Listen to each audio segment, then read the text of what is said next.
Mais Jackie Chan, il fait pas l'équilibre quand il combat. Vous souhaitez être un combattant plus performant, avoir un meilleur équilibre pour avoir plus de puissance et mieux gérer les déséquilibres de vos adversaires, avoir des exercices à faire chez vous et même ailleurs en vacances, et bien cette vidéo est faite pour vous.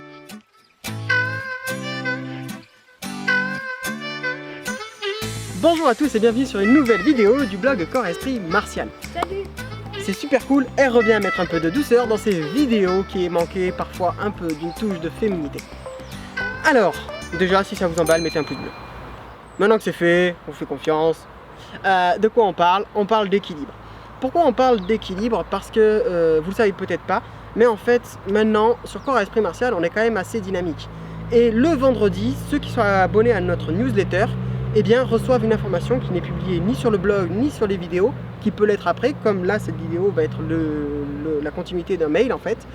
Eh bien, il y a des personnes qui nous envoient des questions auxquelles on répond par mail.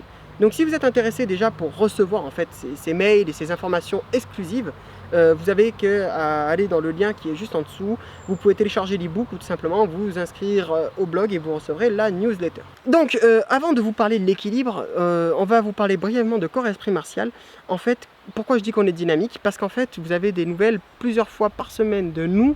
Maintenant on essaye de maintenir le rythme. Quel est ce rythme? Eh bien, le lundi, vous recevez le récap de tout ce qu'on a fait dans la semaine par mail si vous êtes inscrit sur la newsletter, comme on vous l'a dit tout à l'heure. Le mardi sort l'interview sur la chaîne YouTube, le blog et iTunes, parce qu'on est maintenant sur iTunes également à Corps Esprit Martial. Vous aurez le lien sous la vidéo. Le mercredi, en règle générale, il n'y a rien de programmé de façon continue, mais on peut sortir articles ou vidéos selon nos envies et l'humeur. Le jeudi, c'est pareil, rien de continu. Le vendredi sort une vidéo et le samedi sort un article. Ça c'est ce qui est défini pour l'instant. Après ça peut évoluer. Et certaines personnes ont commencé à nous demander à sortir l'interview plutôt le dimanche. Donc on va peut-être passer sur le dimanche. Voilà, après les articles qui sont en lien avec les vidéos sortiront aussi en même temps, ce qui est logique. Donc soit le samedi, soit le vendredi, c'est à voir. Et bien entendu, comme je vous l'ai dit aussi, hein, le vendredi, il y a un mail qui vous donne, voilà, qui répond à une question qui nous a été posée en fait le plus souvent, ou qui donne un point de précision sur une vidéo ou un article qu'on a fait, et qui pourra donner suite peut-être à une vidéo ou un article plus tard ou pas, on ne sait pas, ça dépend des demandes de nos envies. Mais voilà, c'est une information qui est exclusive en tout cas. Donc n'hésitez pas à vous abonner pour recevoir tout ça. Je sais que dans le combat, l'équilibre c'est très important.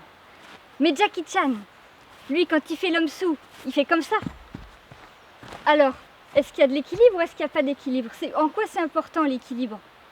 Bon, déjà vous m'expliquez pourquoi elle a pris un accent italien qui a disparu au milieu de sa phrase, hein. Franchement j'ai pas compris.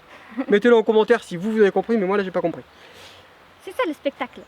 Donc, en quoi l'équilibre est important? Eh bien l'équilibre est important pour plusieurs choses. Tout d'abord, si vous utilisez de l'énergie pour récupérer votre équilibre, imaginons que je vais vous frapper, que je ne sois pas en équilibre comme ça. Mais je ne vais pas pouvoir mettre mon poids dans la main et frapper. D'accord? Totalement. La puissance dépend du poids et de la vitesse. Et le poids quand vous frappez à main nue, c'est votre poids à vous. Donc si vous êtes en train de chercher votre équilibre en arrière, vous mettez de la force derrière là et pas devant.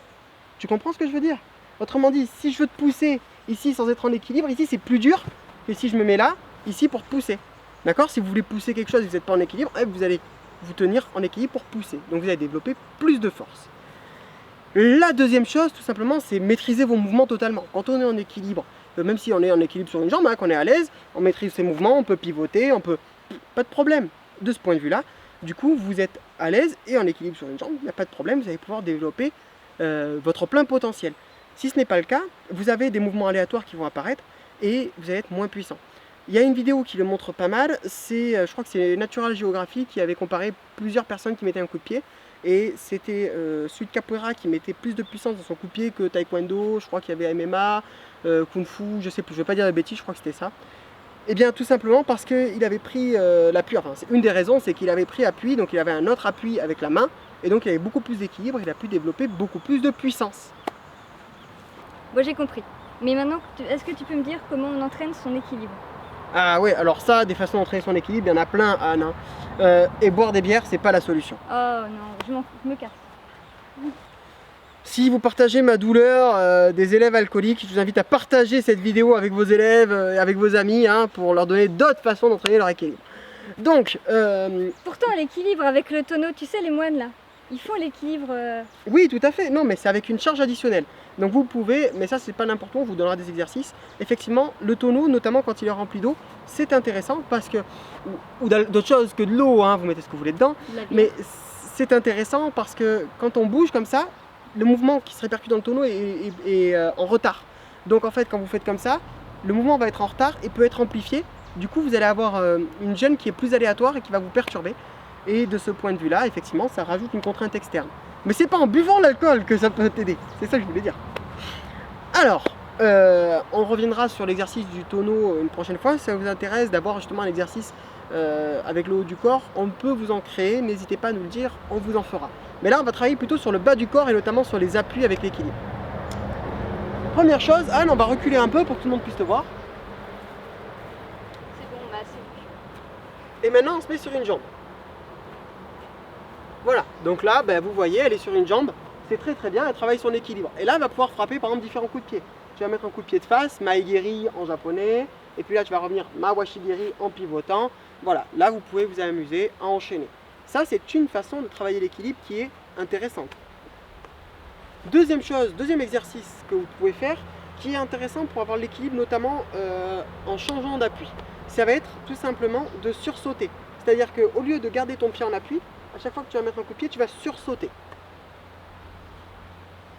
Comme ça? Voilà, c'est ça, exactement. Et vous voyez que là, c'est plus complexe. Non, non, voilà. Et sur le côté maintenant, mawashi. Voilà, on peut changer les formes d'appui. Vous avez vu, elle change la forme d'appui. Ça peut être une autre façon de s'entraîner. Troisième petit exercice de cette vidéo. Elle va se mettre sur une jambe. Voilà. Et maintenant, elle va faire varier ses différents membres. Donc elle peut faire jeter la jambe d'un côté et le bras de l'autre. Voilà, mettre un bras dans le dos, l'autre au-dessus de la tête. Dans le dos, vas-y. Voilà, ouais, c'est ça. Et le but, ça va être de tenir les positions. C'est-à-dire que là, elle a fait un mouvement, donc c'est bien, on cache les déséquilibres quand on a un mouvement. Donc prends un mouvement, prends une position et garde-la. Voilà. Par exemple, maintenant, tu vas croiser ton pied derrière ton genou. Voilà, et tu vas attraper tes mains dans le dos. Voilà. Maintenant, tu vas mettre une main derrière la tête, une main sur le ventre et tu vas mettre ton pied sur la cuisse. Voilà. Vous voyez, et ça, vous vous amusez, vous avez plein de possibilités. Vous pouvez mettre une main là, la jambe, vous pouvez la balader à peu près où vous voulez. Hein, là, là, ici, ici.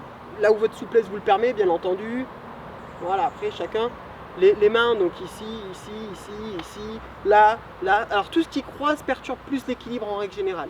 Donc, si vous allez croiser, ça va plus perturber en règle générale. Pareil, quand on ne voit pas, c'est plus perturbant. Là, c'est assez facile, j'ai le genou dans l'axe, je vois à peu près mon corps. Si j'ai pas une bonne sensation kinesthésique, je ne sais pas où est mon genou, là je vous regarde, ça peut être plus perturbant. Et après, ce que vous pouvez faire, c'est varier les hauteurs aussi. Voilà, pour apprendre à retrouver l'équilibre. C'est-à-dire que dès que vous perdez l'équilibre, la meilleure des solutions en général, c'est descendre. Et bien on descend. Voilà. Enfin, dernier petit exercice, mets-toi de profil par rapport à eux, s'il te plaît, Anne. Voilà, mets-toi sur une jambe toujours. Voilà, et maintenant tu vas varier l'équilibre entre pointe des pieds et talons. Voilà. Et là, vous vous amusez à retrouver l'équilibre, le recentrer, le déplacer. Vous voyez, c'est des tout petits exercices. Pensez bien sûr, quand vous faites tout ça, tiens, remets-toi juste sur une jambe. Pensez à gainer la sangle abdominale, rentrer les fesses. Voilà, ça c'est intéressant. Des exercices, vous en avez tout plein. Je suis sûr que vous en avez d'autres en réserve. N'hésitez pas à les mettre en commentaire. Est-ce que tu penses que tu peux faire ces exercices à peu près n'importe où? Oui. Est-ce que tu penses que tu peux les faire dans le métro parisien quand il n'y a pas grand monde? Oui, je le fais souvent d'ailleurs. Voilà, c'est un bon challenge. Amusez-vous à le faire aussi éventuellement dans les transports en commun. Faites-le en sécurité, mais voilà, sur des zones instables. D'ailleurs, on pourrait vous faire une vidéo si ça vous intéresse avec des façons de mettre de l'instabilité chez vous, à peu près n'importe où, avec ou sans objet, hein, des objets du quotidien. N'hésitez pas à le demander en commentaire. Nous, on vous dit à la semaine prochaine pour une prochaine vidéo. Tchou bye! Ciao.